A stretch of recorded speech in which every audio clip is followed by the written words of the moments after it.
Hi friends, welcome to my podcast. So in this video, I have brought my friend Arvind. How are you feeling? Good. So in this podcast, I brought Arvind not just to teach law or something, but to talk about life. He has more experience, he has more knowledge about life. Is it okay, Arvind? Yeah, sure. So in this video, I want we'll talk about life. I'll share my experience, you share your experience, and even maybe the audience can learn something from our experience of what we are sharing. Yeah, it's interesting, Okay. certainly. So I'll start from your studies. Like what I mean, like you're studying, you said LLB. No, I'm doing my. No, the question is, you really want to study. I love what I'm studying, but if you ask me whether I always wanted to do, then I would say that not exactly. I wanted to pursue any degree, be a philosophy or be a history or anything for that matter, and write a government exam because the basic eligibility for you is to have a degree. And I wanted to write the government exam, but then fate worked in mysterious way, and I ended up pursuing a law program. And What you really wanted to become? see, back then I wanted to be an IAS officer, and even now I'm not sure if I don't want to be that. But it is just that when you're making a choice, I felt that it was not just me making it; I was guided. I would say that some external force, which we call God or something, always guides you. It need not be in a Saying form that which you expect. wanted to do that, but something else. I would say that my life has been regulated by external factors as well. So you're accepting the fate. Yeah. It has played, in varied ways, a role in my life, particularly. Okay. After that, what is your plan? Like once you finish your college, are you going to be a professor, or you're going to be a lawyer, or judge, advocate? Content தான் நல்லா இல்ல திரும்பி நீ ஸ்டடிஸை பத்தி கேட்டா life Start- பத்தி ஏய், எப்படி நான் நான் சொல்லுவேன் சொல்றேன் அப்படி நீ ஸ்டார்ட் ஆஹா, பண்ணு. நீ ஏய் ஏய். கொஞ்சம் நல்லா ஃபர்ஸ்ட் இரு. டிசைட் பண்ணு நான் இதுதான் உனக்கு புரியலையாடா இப்படிதான்டா ஸ்டார்ட் ஆகும். அதுக்கப்புறம் நீ சொல்லுவ எனக்கு லாயர் ஆகணும்னு. அப்புறம் நான் உன்கிட்ட கேட்பேன், okay lawyer. I don't want to I am not comfortable talking about this. Okay leave my career apart. நீ கரியரை பத்தி பேசுற திரும்பி லைஃப் கரியர் தான் லைஃப். வேணும்னு பேசுற இது எடுத்துட்டு வராது அவ்வளவுதான். Career don't ask me career related question. Don't ask me what I'm studying, what I'm doing. Other than that, you ask anything, I'll answer. Okay. I'll ask about life as we said. So how was your internship going on? செருப்பால அடிப்பேன் ஓடிடுங்க இருந்து மண்டையிலே ஏய் என்ன நீ பண்ணி நிக்கிற உனக்கு internship நீ பண்ணிட்டு இருக்க. ஓகே அதை பத்தி ஏன் கேட்குறேன்? That is also கெரியர் தானே கொஸ்டின். அது career what you want to be in life. ஏய் நீ மத்தவங்க கிட்ட தான் இந்த கேள்வி கேட்பியா? புருஷத்திங்க உட்காந்து இருந்தா what do want to be in life கேட்பியா? இல்ல என் கிட்ட மட்டும் ஏன் இந்த மாதிரி question Okay, I'll come to the question. Okay Is it something where you are interested in other than your studies or a lawyer? ஓ மைண்ட்ல என்ன எடுத்தா என்ன தெரியுமா ஃப்ரேம் ஆஃப் இருக்கு இது சொல்ல, is there something other than this where you wanted to do? other than this as in Like you're doing it, what is it, on a career base you're studying. Apart from this, what makes you happy? What fills the joy? Yes. you கேக்குறடா you should ask me something different, like what is your definition of happiness? No. What is love? Studies is something that you're doing it for your career basis. Personally, But what is something that which fills your heart other than this? I don't have answer to this. நீ ஒரு மாதிரி எடுத்துட்டு போறடா அது எனக்கு. These are themes I don't want to talk of. I don't know because frankly. Helping people. Or something where I want to be alone. It is there self-satisfaction. I don't know. I'm unable to answer frankly. Answer கொடுக்க முடிய மாட்டேங்குது கொஸ்டினுக்கு. Have you ever felt stuck in your life? Right now, I mean, as we speak, I don't know where my life is headed, to be honest. You said God has decided your fate and you're chasing that. But that doesn't mean you don't know where you should head as well. You need to have a sense of direction. You blindly believed God's direction. No. It's not blind belief. It's a belief that stems from your experience. Okay, see, frankly, a part of me knows that even now, maybe right now, I am unable to see the path that lies ahead. But with time, I would gain clarity and some sort of attraction. Because it has happened to me in the past as well. I mean, as soon as you left Milt, you didn't know what to do. In fact, you thought this is best for me and I did something. And in the end, that got cancelled and something else opened. So this has happened to me in the past. I'll give you an example. You must be very well aware. So as soon as I completed my 12th, I wanted to do a normal degree. Since we were from NIOS, nobody was accepting us. You must be familiar with this problem. Back then, I was a COVID pass out. So no university was conducting even a entrance exam. So such being the case, you had no idea what to do.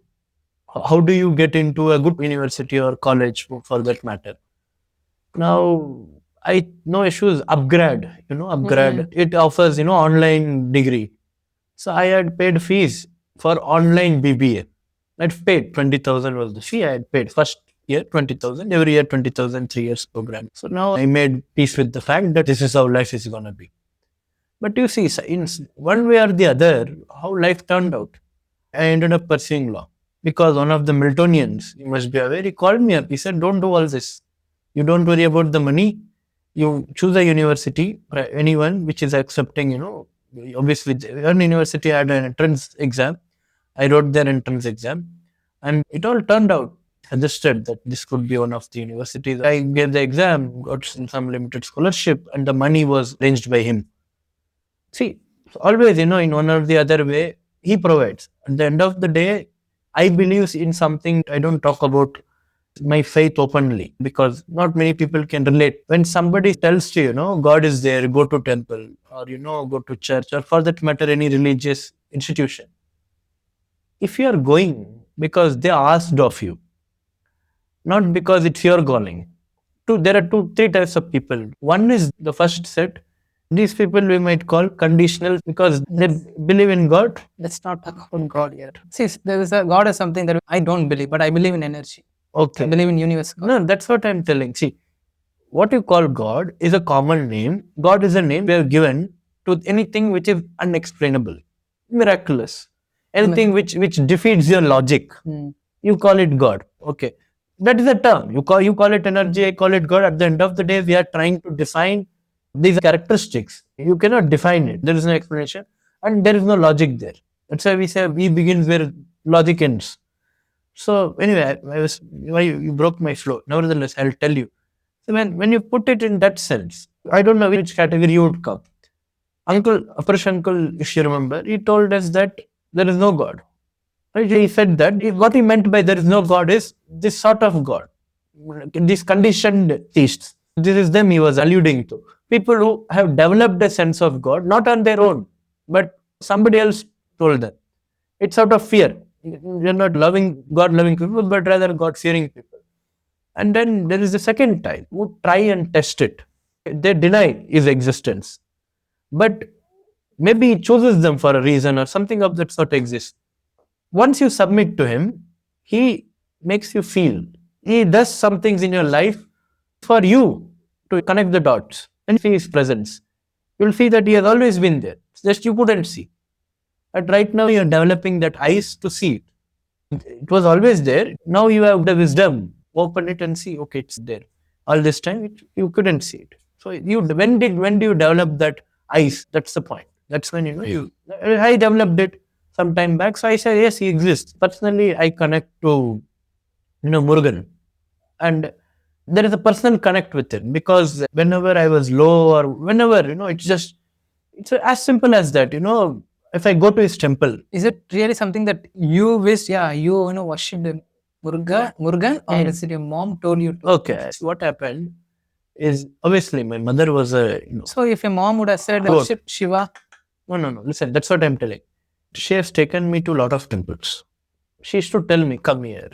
I used to go. See, then so I was in that. From my journey has been from a conditioned atheist to an atheist, and to becoming a self-realized atheist. This is how I will define myself.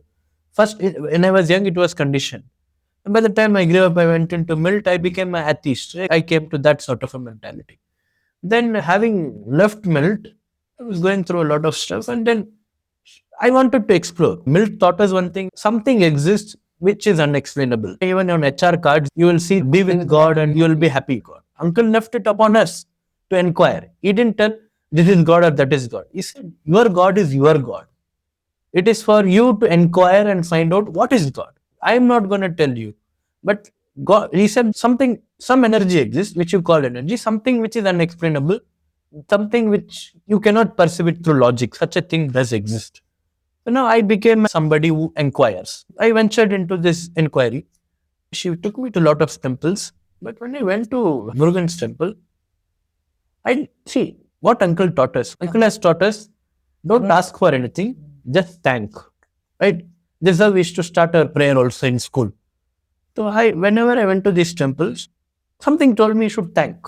If you don't believe in the idol, see it as a medium to say thanks. So I said thanks. Your prayer has to be honest. Whatever you feel, you should tell. Begin with thanks, but you should express what you feel. That's why you go to temple, right? So I went to the deity. I said, look, I'm confused. My life has been like this. I grew up in such a protective environment. That was my whole world. And now I find myself in this world, which I know nothing about. I have zero knowledge of. I want to study this much. I don't know how I'm going to study. I don't know why this thing has happened. Despite me being particularly brilliant, why am I being denied an opportunity to get into a good institution? I just told him all this. Believe me, after 2 or 3 days, I went to the temple. That miracle happened. That's when I received a call. It stopped me from taking that decision of pursuing that online upgrade. I got into this good institution. And that's how I ended up pursuing law. So now you tell me, what is a possible explanation for this? I was in my third year of my degree. What happened is, obviously, fund issues happened. We are unable to handle because per year you have to pay 2 lakhs. It's a big deal. And now, it was very hard arranging it somehow. And then, they changed the operations and operation uncle passed away as well. So in these times, we were like, how do I arrange funds? Believe me, all I had to do was put it to him. Then I went to a competition and the university sent me. He said, formed a team, sent us there. I went there. It was a very tough competition. In Mumbai, we had to argue against each team, eliminate them and go to the final and win the same. I went there. I'm residing in a university hostel. Just 2 buildings apart, I find this temple, Murugan's temple. And before the competition began, that night, we reached and we decided to take a stroll. And I saw his temple. And something told me that I need to go here in the morning. I went there in the morning. That day, see, when you go to a competition, luck plays a big role. Because you don't have one judge. In a competition for us, particularly, there is no one judge. We are divided into 50 courtrooms. And each courtroom, you have 2 judges. So 100 judges. And out of the teams, only 8 will qualify. Out of 50 teams, only 8 will qualify. Top 8. On the basis of who is scoring the highest in the rounds. Now you tell me, 100 judges, what is their predisposition? You don't know. For some judge, 90 may be the highest mark he could award. For some judge, he could very well award 100. Some judge, it is 50. No matter how good you do, I will give 50. Now, I went to him, I just said, this is the odds with which I am dealing. Please help me cross this round.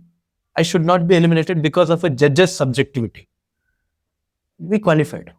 Top 8. Now it was our play. We had to win against the other team.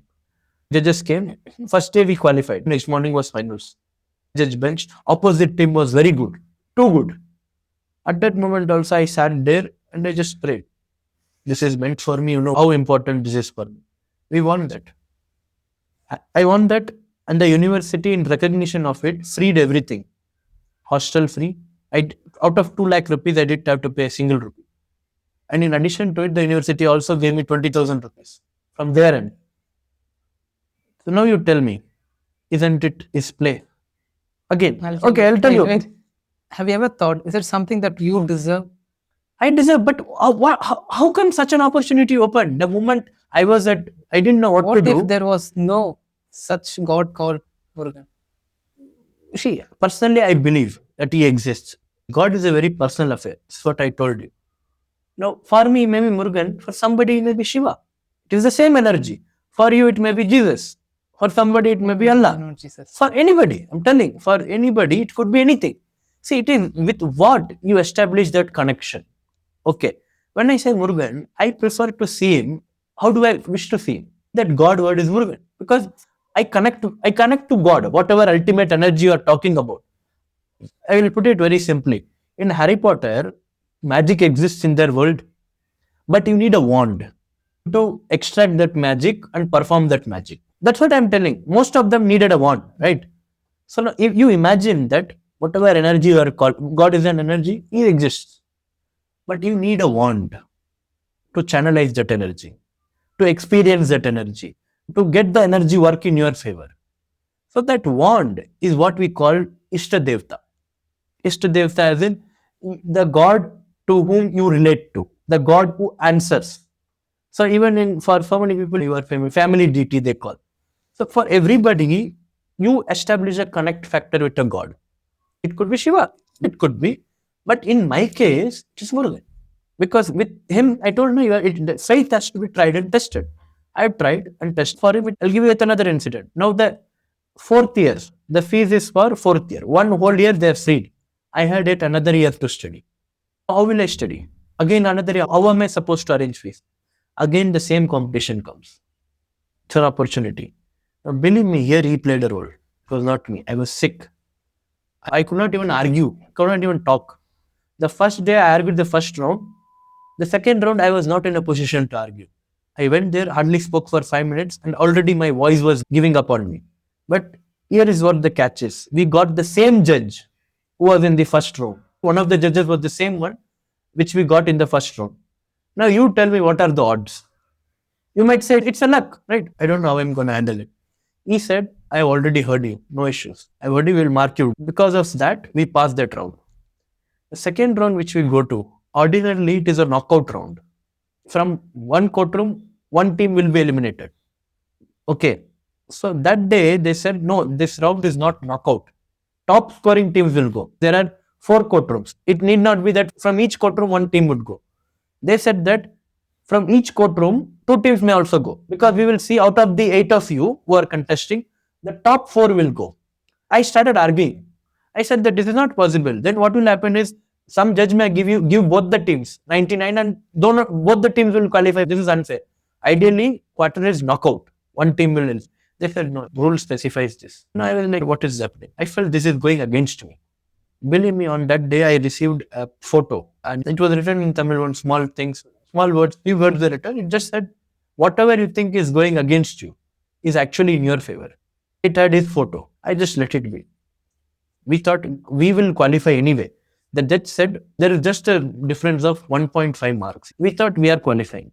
When the result was announced, the first team to qualify was them. So you imagine if it had been a knockout round, what would have happened? I'll tell you. We qualified for semis. I was sick again. I told you semi round I argued. Then we were on our way back to our final accommodation. Wherever tomorrow is the final. We qualified semis. Tomorrow is the finals. We were going back to our accommodation. On the way, there was a temple. It was not Murugan's temple or something. It was some goddess's temple. Obviously, Ganesha was there and Hanuman was there. Three people. Every morning, I just went there, passed the silent prayer for some positivity before the competition. Believe me, this happened really. I'm not exaggerating. We were in the auto and everything was good. All of a sudden, there is a temple. We have to take a turn. There is a blind spot. You don't have visibility. A wagoner. He didn't even care to slow down. He was at full speed. Hit the auto. The whole auto toppled over. The temple was there. Believe me, nothing happened. Whole auto toppled over. My female friend, she was sitting next to me. Her face would have gone on the road, but I held her and somehow nothing happened. Nothing happened to even a single of us. No major accident at all. Next day, we fought the finals and we won it. And for the next whole year, my fees was free. What are the odds that such a thing would happen? Unless some energy is looking after you. So your sense of faith develops when it becomes strong. It's not because you going to temple and offering prayers. It is also the deity. It is working for you. He is also speaking to you. It's there, I'm there, looking after. Don't worry. You go ahead. Whatever you want, you do. Everything will be taken care of. In one way or another, I'm there. I have your back. Such sort of a faith comes in. I'll put it in very simple terms to conclude. See, there are some people who can, when they say, that whatever happens, I will take care of it. So for so long as these words, I will handle it, or मैं देख लूंगा, और ना पाते पे. So long as these words can inspire that sense of, action and sense of confidence and courage in you to handle the problem, these words are in themselves powerful, and you yourself are enough to deal with all your life's problems and to give course to your life.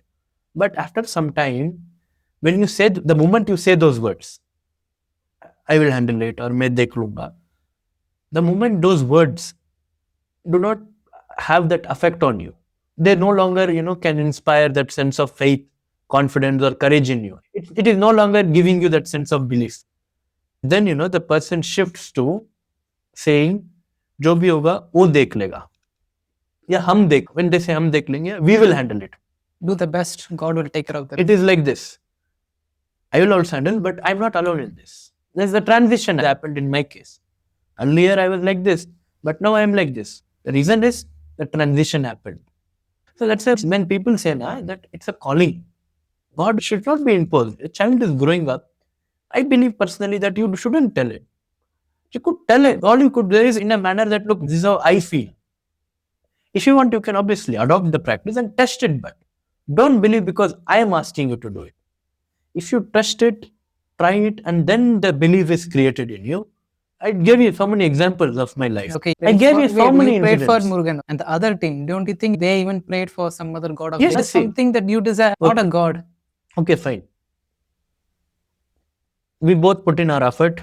Imagine. Your question is, answer your question. He wished. Let's say that the opposite team prayed to Krishna. Does it mean that his prayer was not answered? I'll explain it to you. It's something I tell people when they lose a competition and come to me and they feel they deserved it. Only one thing I tell them. Even it has happened to me as well. What do you think? I prayed and I've gotten always. No, it's not the case. It is not the ones who deserve that wins always. It is the one that needs, that is desperate. It is them that get it. I have seen people who are not as competent get what they want. It has got nothing to do with you deserving it. You being competent. No, let me tell you. Let's say you're supposed to give a talk on happiness. You may come and speak, I may come and speak. Both of us are very, very eloquent speakers. But I win or you win. Why? I lose or you win. Why? You will say, you put in your effort, na? You deserve it. I also deserve it. Both of us were equally good. Then why I got? Why didn't you get? You do not have answer to this, right? Something you deserve more than. No, Maybe your hard work. no. It's not something. I'm not saying Murugan. I made it clear. In my case, it is him. My wand, to put it very clear, simply, is the wand that answers to me. What is your wand? Your efforts are there. I am not telling your efforts are Krishna not there. didn't answer my call. Your efforts are there. He plays a role in guiding your efforts. You must put in all the efforts. Let's say that you spoke very well. Confidence great. Everything else great. Confidence, fluency, timing perfect. But your content didn't appeal towards the judge. In your case, your content was great. In your knowledge, your content was the best. But to the judge, it didn't appeal. But my content appealed to the judge. How do you think who guided me there? Or why that judge should come? Lot of factors are there. Or another example, lot of things happen. You do not know how things work out. I am telling you this because I have a lot of experience in these aspects. I've lost a lot, given up a lot as well. I've lost. And I still always think I deserved it. How come I lost? But that is when, it's not the one who deserves the most that wins. It is one who needs the most. One who is desperate. That competition, I had more to lose. That one was mine. I needed it more than any other participant. Because all of them belong to affluent families who had come. They could have very well managed their fees. But in my case, I couldn't. That was my one-way option. So he answered me. Obviously, that doesn't mean he provides for everybody. But he also has to decide. When I say he or it is energy. That's what I'm talking. See, just as much as you calling it energy makes it appealable to you. Me calling it Murugan makes it appealable to me. The moment you try to describe something, you limit it. Let's say that when you have energy or call it God, you are given it a finite, because this is what happens with the human mind. When you name something, your sense of existence comes in. Sense of limitation gets attached to this. I'll give an example. Let's say that dog. The moment you say dog, fine. But the moment you don't name it, you saw a dog. How will you come and describe? Elongated. If you are to tell me what you saw, you'll come and tell me it had 4 legs, 2 eyes, it had such a face, and it had such long body. It's expansive when you don't name it. But when you name it, you have shrunk it to just 3 words. So this is what happens when you name God. That's why we said, don't name it. He is everywhere. So, but when you name it, what happens? You named it to Jesus. Out of 80 billion people, 8 billion of the population, 2 billion. You have restricted him to 2 billion. Now, when you say, for that matter, Shiva or something, you are restricting it to what name fits right with you. What name is your wand? Or for that matter, what name is the one that answers you? You understand? So faith is a two-way process. Great energy always communicates. It's always communicating. It just happens that you need to become a bit perceptive to understand what it is trying to tell you. And that happens the moment you, it's a calling, as I tell. It will happen in everybody's life. It may happen at the age of 5. With some, it may happen at the age of 50. With some, it may happen at the age of 80. But it happens. In a human life, calling arises in all of us. If we are receptive to it, it happens. So this is my sense of it. You know how civilization happened due to curiosity. I agree with you. Have you ever been curious? Okay, why God? Why so many God? See, that is what I told. Nah. Where did they come from? Where is Jesus? See, where is there are- Buddha? okay. Where is Shiva? Where is Murugan? Why do we believe in them? Okay, I'll give you an answer to this as well. People say Hinduism is a way of life. They don't call it a religion. The reason is Hinduism told there's some energy which you call it exists. People discovered by themselves as well. There is something which is not in our hands. That sort of a sense developed in them. He describes human evolution, what you call civilization, in three respects. We call it theological. Theological is you believe everything is some external energy is there. Everything is God. If it rains, you don't even want to question. And there could be some science behind it. This is what Auguste Comte told. He said, if it rains, when the human mind is in the theological state, it will simply say it is a work of some, humanize everything. You want to understand it as a human being. You don't want to understand it beyond a human being. You will say it is rain God, who is a human, who can talk, who can feel. You want to describe every phenomenon in a humanly manner. Which is rain God. There is a fire. This was a theological human. As he evolved, he went into the metaphysical stage. He wondered, okay, it may be rain God or something, but how does he operate?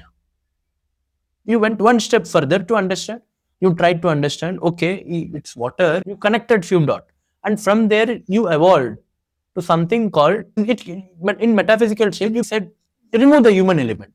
Let's not call him God or something. Let's not try to perceive it through our human understanding. Let's become metaphysical, beyond the physical. Well, let's try to see him like that.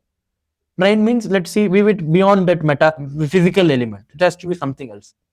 And then, having gone to that phase, we are currently in something called positivism phase, which we call logic. Apply logic. What could be it? Something has to be there. The positive is positive. Something is there. You want to find answers to that. Then you develop something called, oh, this is the process. Hydrological cycle is there, and that's how it rains. But at the end of the day, we still don't know with absolute certainty how it works. You understand?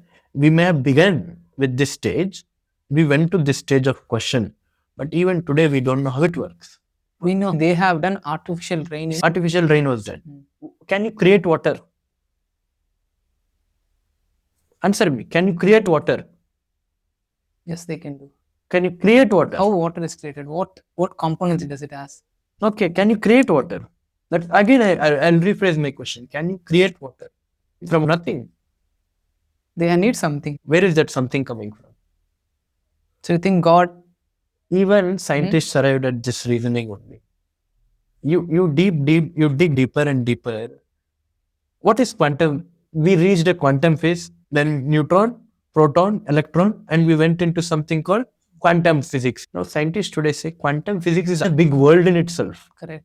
In that world, you will try to find the tiniest particle, but the tiniest particle encompasses in itself a world of its own, which doesn't apply any logic or laws of the world, laws of the science of this world in it. Quantum physics doesn't answer to all that. There is no sense of time. It something can be at a multiple place at once. How is it possible? So our understanding, see your cognizance, your awareness. That's why I said that at the end of the day, it is your consciousness. You agree with me? How you are perceiving something. See, the way we live fundamentally is this is all living species live. You will only try to understand something to the extent it has some utility in your life. You are not concerned with what else it does. You are concerned with what it can give you. How is it useful to you? The moment you have extracted that usefulness from it, your curiosity about that ends. This applies to relationships. This applies things. Let's say light. You are just concerned with how to get the light. You switch on the switch, you get light. That is what you are concerned with. You are not concerned with how light has come. You are concerned with its utility.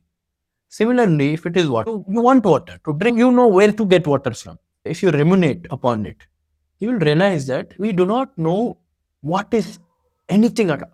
All we know is what it does for us. That is what we know. What is its utility? We do not know what it is at the end of the day. It is God. Only He knows. We call it energy, or God, whatever name you give it, which we do not know. It's God. Where our ignorance ends. Any God, you call Him by any name, even. You don't give Him any name. Every religion, for that matter, describes Him as was. It doesn't have any form. Nothing. He's nirvana.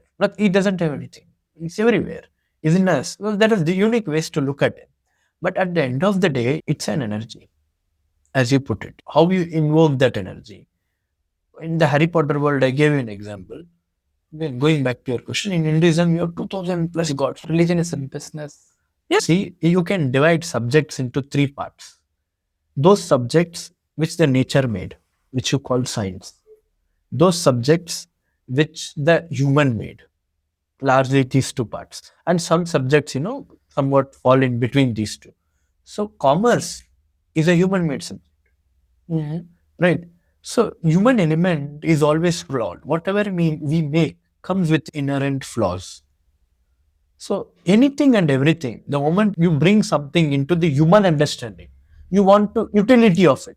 That's why I said, you are concerned with something so long as it is, let's say people are connecting to God. I create my own God. Let's say, I create myself. So there are some people, believe me, they go look themselves in the mirror and pray to themselves. It's not bad. They are seeing God in them. Similarly, many people created simple, so many gods are there, you said, simple stones. They said, this is God's one. There's so many local deities, whatever name. In Kantara film, in fact, you must have seen so many local deities. It is so easy to fool people. No. This is where it is. The name of God. Yeah, it is happening. But how it originated is again what we discussed. I want to connect to something, the larger energy which is there to answer to me. I need a medium, right? So the medium is I created the God, because through this medium I am connecting to the larger energy. So now I created it. So many people created it. See, in the earlier times, faith was a very private affair. But then some people realized that there is a business opportunity. Human element comes in. Now the human element comes in, the commerce element comes in, and they turned it into business. I agree with you. It's a business mostly. But if the deity is nevertheless answering to you, what's the harm? How is it you are concerned with what you feel, what relation you have with the deity, not with what people are making the deity out to be. That's a different story. You are concerned with what is your personal relationship with deity, so that the deity answers you. If not, you know that okay, there is no connection here. You will say, I'm unable to feel a connection. So you keep your search on, you keep your inquiry and investigation on. You try best to find that connection where you have it. Throughout life, this is what we do. Once you find that connection, you'll have a sense of natural security. You'll feel something is there that is helping me out. I'm not alone here. You would have connected. That sort of a thread you would have established, that connection thread you would have established, which will always forever be tight. You'll be at ease with yourself. Na, kele. Time என்ன? 10 o'clock actually. Okay, we'll finish the podcast. I want to space in my. Okay. Thank you so much. So I hope you understood energy. Huh. I understood God. Okay. Very good. So in the next podcast, we'll talk about life. Okay, sure. We spoke about God here. நீ எடுத்துட்டு வந்தா நான் பேசுனேன். Anyway, Bye. see you next time.